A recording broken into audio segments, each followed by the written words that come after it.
Music. Why did Jasmine press him for a number he wouldn't say out loud? Because the second he confirmed it, his whole argument fell apart, and she knew it. Before we break down how Jasmine Crockett pushed Representative Thompson into a corner with one single question that left him stumbling in front of the entire Agriculture Committee, make sure to hit that subscribe button. This moment is a perfect example of how to dismantle talking points using facts that someone is trying hard to avoid. The House Agriculture Committee has its own unique atmosphere, very different from the louder and more dramatic judiciary or oversight hearings. Here, the focus is usually on detailed policy issues, crop programs, conservation rules, farm subsidies, and nutrition assistance. This is where the Farm Bill fights happen, the huge legislation that influences everything from corn markets in Iowa to SNAP benefits in major cities. Most days, these hearings are technical and highly specific, the kind of sessions agricultural experts and lobbyists track closely. They rarely become national headlines, but occasionally, when debates over food assistance clash with bigger fights about federal spending and who deserves government help, these hearings turn into major political moments. Today was shaping up to be one of those times. The committee was reviewing the Republican Farm Bill proposal, and the tension was obvious from the opening remarks. Democrats argued that Republicans were hiding deep cuts to snap the Supplemental Nutrition Assistance Program, still widely called food stamps, behind complicated language and budget maneuvers. Republicans pushed back, claiming their bill didn't cut anything, insisting it was budget neutral and simply aimed at improving efficiency. They said Democrats were exaggerating to stir fear and gain attention. Rep. G.T. Thompson sat near the center of the Republican side, looking confident and fully prepared. The congressman from Pennsylvania had spent years on the Agriculture Committee, previously served as its chair, and viewed himself as a specialist in both farm policy and nutrition programs. He played a major role in writing the Republican proposal and had spent the morning defending it with the confidence of someone convinced he knew the issues better than anyone. Challenging him, Thompson had just wrapped up a statement claiming the Republican bill would strengthen SNAP for the people who genuinely rely on it while cutting down on waste and fraud. That's when Jasmine Crockett, sitting several seats down on the Democratic side, raised her hand. The committee chair, looking a bit uneasy, as if he knew this exchange wouldn't be polite, gave her the floor. Crockett didn't waste any time. Mr. Thompson, I've been listening to you and your colleagues all morning insisting your farm bill doesn't cut SNAP, saying it's only about efficiency and program integrity. But I'm looking at the Congressional Budget Office report on your bill, and it shows something very different. So I want to ask you one clear question. According to the CBO, how much does your proposal reduce SNAP spending over the next 10 years? Thompson shifted in his seat, his earlier confidence slipping for just a second. Well, Congresswoman, the CBO score is based on certain assumptions. Crockett stepped in calmly. I asked for the number. The CBO reviewed your bill. They calculated exactly how much SNAP funding would drop. What is that number? Thompson tried shifting directions. The bill is structured to stay cost-neutral by moving resources around. Crockett didn't let the dodge slide. Her tone stayed steady, firm, but controlled, almost like a teacher trying to guide a student back to the real question. I'm not asking about the total budget. I'm asking specifically about SNAP, the CBO number. How much money does your proposal remove from SNAP over the next decade? The room grew noticeably quieter. Members who had been half listening were now focused on the exchange. Thompson glanced toward the Republican staff director as if hoping for some procedural lifeline, but no one stepped in. He finally had to respond. The CBO estimate shows a reduction of around $30 billion. $30 billion? Crockett repeated, ensuring the entire room absorbed the figure. So, when you've been saying all morning that your bill doesn't cut SNAP, what you really mean is that it cuts $30 billion, but you're just calling it something different. Is that correct? Thompson's expression tightened. Congresswoman, you're framing this incorrectly.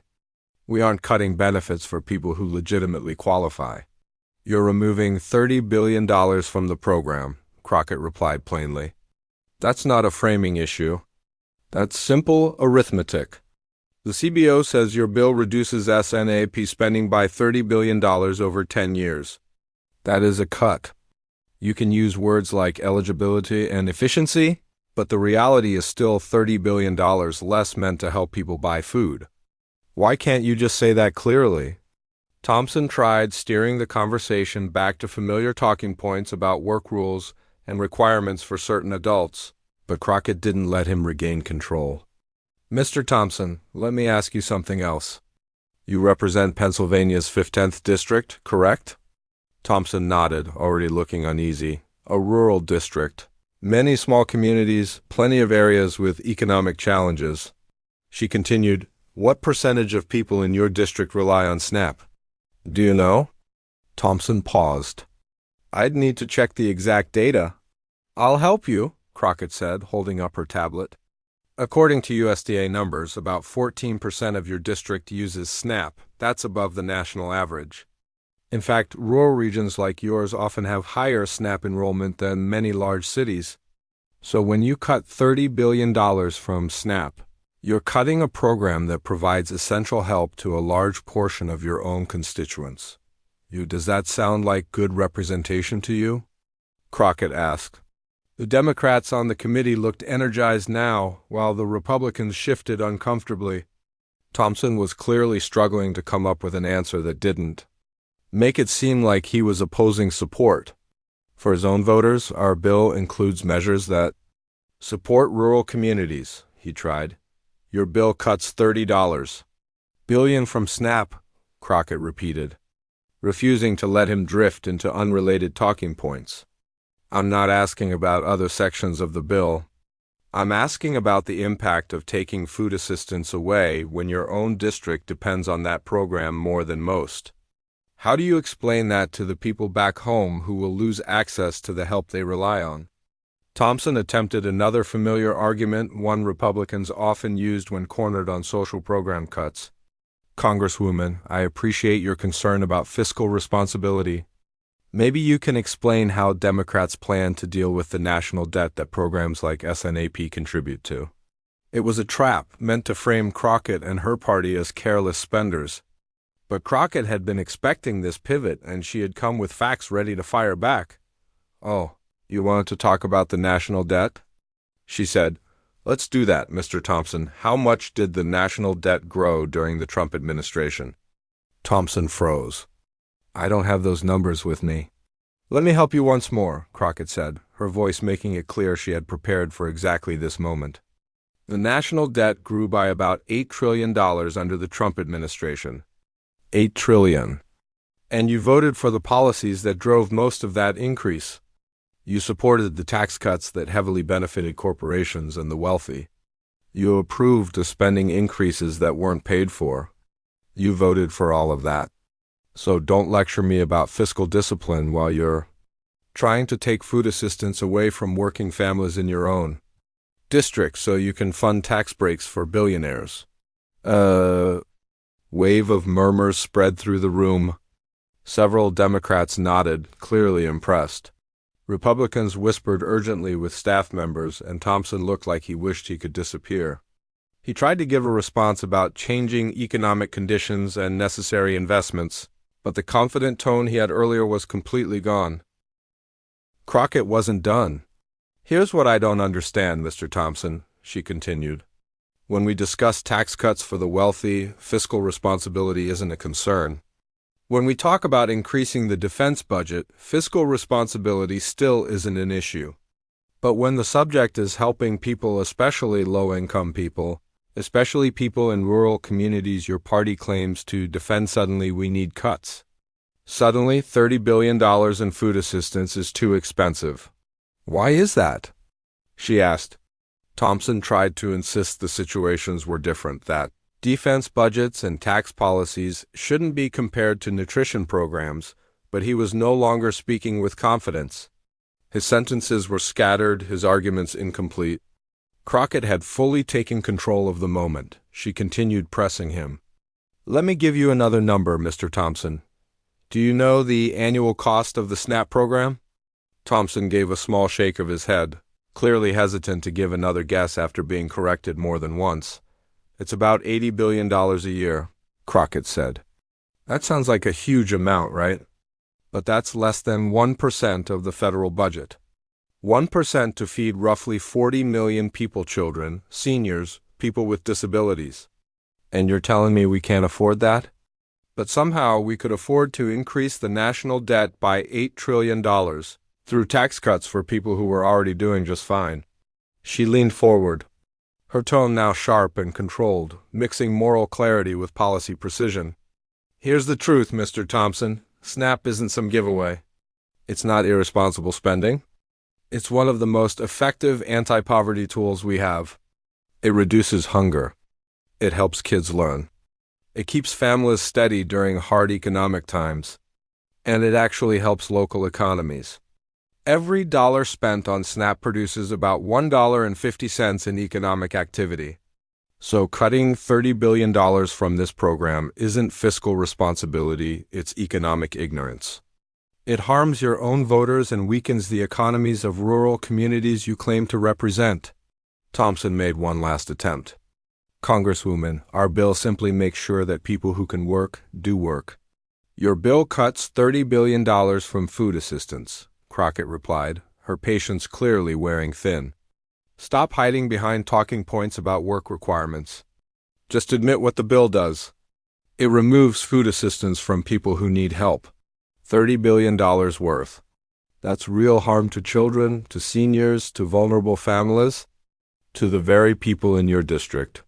No amount of language about efficiency or integrity changes that. The stillness in the room that followed was striking. Thompson had nothing left to say. His arguments had been taken apart piece by piece, his talking points shown to be empty, and his claims about fiscal responsibility exposed as political cover rather than genuine concern. His insistence that there were no cuts had collapsed. Under the basic fact that the CBO confirmed a $30 billion reduction. Thompson sat there visibly uneasy while Crockett calmly gathered her notes, looking like someone who had achieved exactly what she intended. The committee chair, clearly aware things had gone badly for the Republicans, quickly moved on to another member for questions.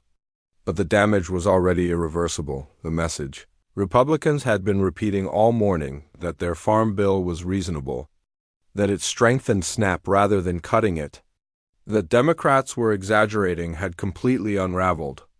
One congresswoman, using straightforward questions and refusing to let evasion slide, dismantled their entire narrative in minutes. Within hours, clips of the exchange had spread everywhere. Crockett destroys Thompson on SNAP cuts was trending across political feeds.